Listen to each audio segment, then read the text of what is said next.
Boa noite, bom dia. Aqui é o professor Daniel, me apresentando, vou conduzir o segundo bloco.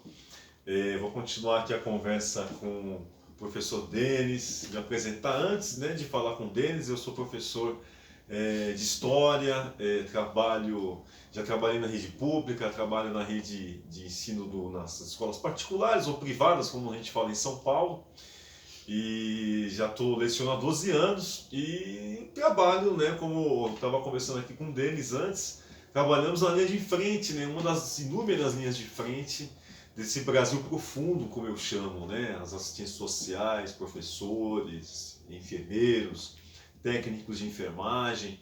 Trabalhamos ali com a situação concreta ali do dia a dia, então esses saberes, né, que eles vão emergindo ali no nosso dia a dia. A gente compara, né, com a nossa formação acadêmica, que é a instrumentalização dessa visão antropocêntrica, né, retomando ali uma coisa do primeiro bloco. Então, isso para a gente é interessante. Então, até para continuar aqui a conversa, pegar uma citação, né, ontem, durante a trilha, né, também fiz a trilha junto com o Ludwig, junto com o Denis e outras pessoas.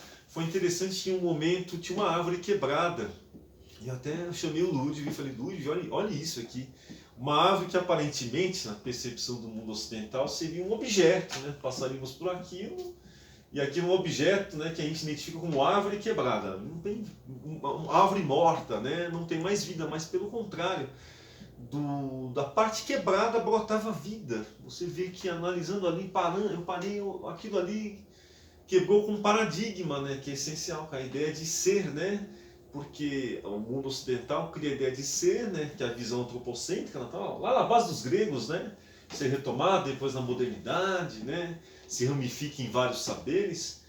Então, Denis, você me apresentou um autor que eu gostaria que você comentasse dele, o Eduardo Viveiro de Castro, porque vai ser interessante para retomar essa conversa a partir desse autor que ele e apresentar o deles, né, também é professor, a gente estava brincando, é professor da rede pública, é um soldado da educação, né, também, porque é alguém que tem paixão ali pelo que faz, a gente se identifica, né, quem tem ali paixão pelo trabalho,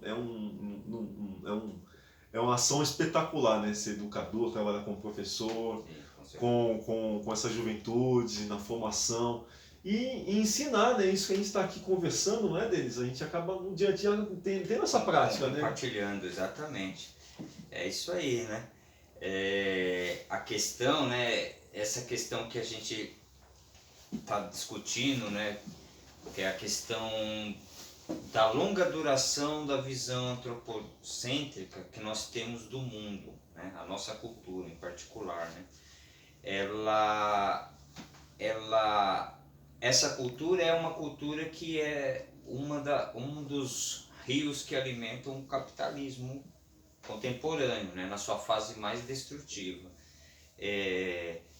Então, para nós que já temos automaticamente esse modo de ver a realidade como nós, sujeitos humanos, né, especiais, e os outros como objetos ou como uma natureza separada de nós, né, como não humanos, se a gente confronta, por exemplo, com o que pensa muitas culturas indígenas, né, a gente vai ver assim a grande diferença que tem a nossa cultura no modo de pensar o mundo, a relação com a natureza e como que tem as sociedades indígenas, por exemplo, entre outras sociedades. Então, nós vamos trazer aqui para nossa, como um convidado especial, não presente, né, para a nossa discussão, né, mas que muito contribuiu, né, para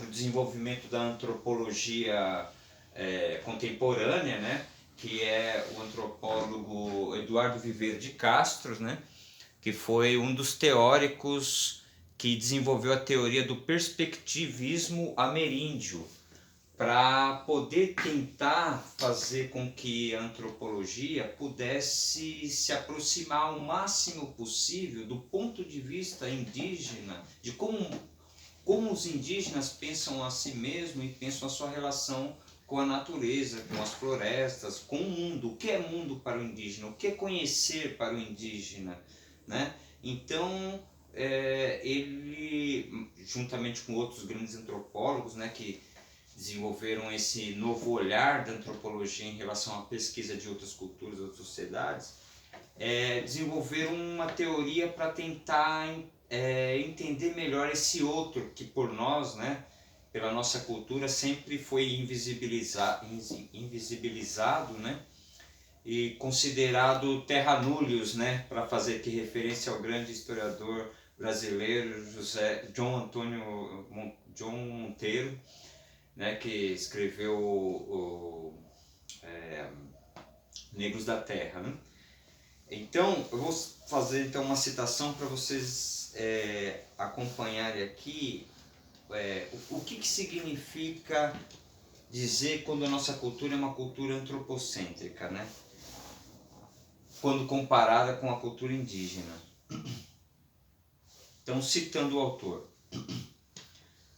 o xamanismo é um modo de agir que implica um modo de conhecer, ou antes, um certo ideal de conhecimento. Tal ideal é, sob vários aspectos, o oposto polar da epistemologia objetivista favorecida pela modernidade ocidental. Nesta última, a categoria do objeto fornece o telos. Conhecer é objetivar. É poder distinguir no objeto o que lhe é intrínseco do que pertence ao sujeito cognoscente e que, como tal, foi indevida ou indevidamente projetado no objeto.